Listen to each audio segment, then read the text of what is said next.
Where are we? What is this place? Why can't I see anything?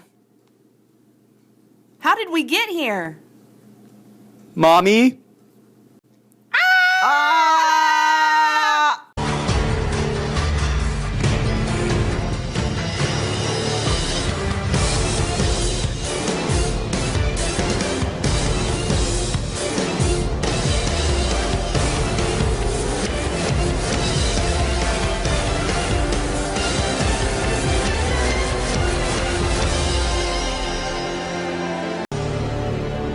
Why are we in this dungeon? Mrs. Elick? Mrs. Marvin? Mrs. Black? Is that you? Yes, this is me, Mrs. Marvin. And this is me, Mrs. Black. Do you have a Bosco stick? And I'm Mrs. Elick. I'm scared. How did we get here? I think we were kidnapped. Wait, is that the TV I hear?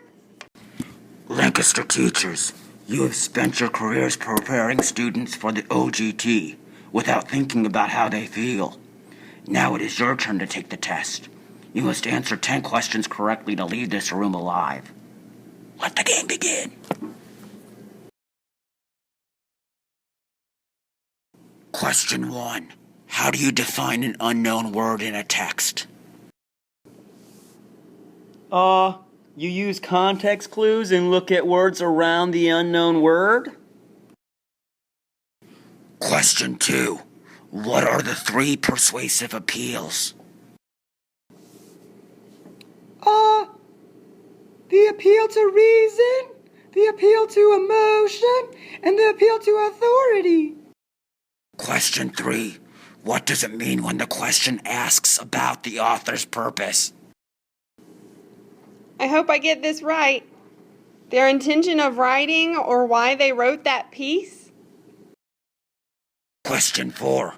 What 2 elements make up the setting of a text? That one's easy. Time and place. Question 5. What are the conflicts in literature? Internal and external? You've done well on these questions, but the questions only get more difficult from here. Question 6. What is a theme? A theme is the author's comment about life or society. It's the reason why the author wrote the piece. Question 7. What are mood and tone? Mood is how the reader feels as he's or she is reading. Tone is how the author feels or his or her attitude. Question 8. What is symbolism? Symbolism is something that represents itself and something else. Question 9.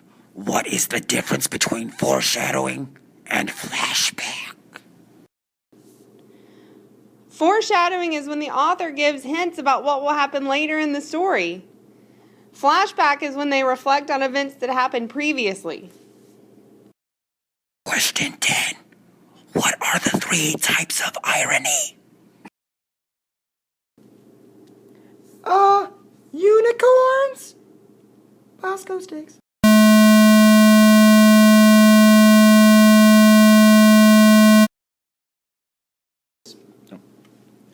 Sorry, that's incorrect.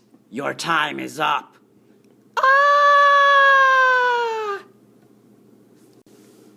The 3 types of irony are situational, verbal, and dramatic.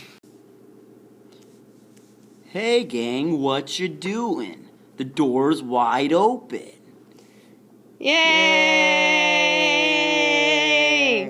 Mr. Greathouse is here to save us. Follow me. Go Gales.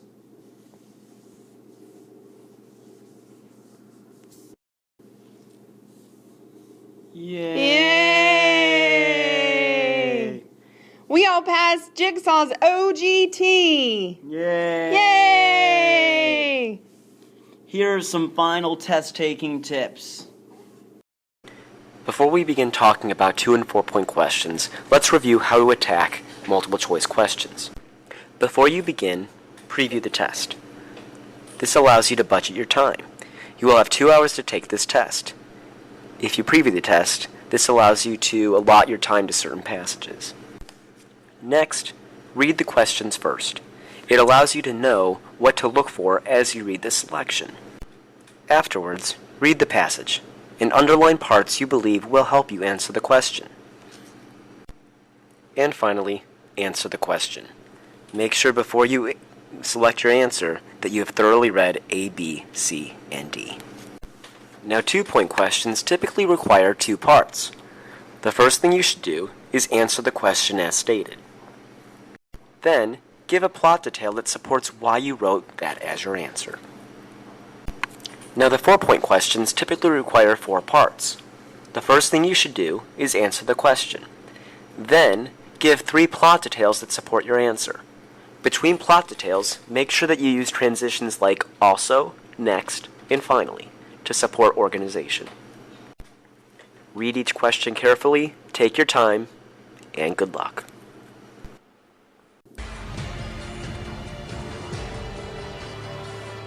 Let's go, Sticks. Ha ha ha. They'll never know I was the one who was testing them.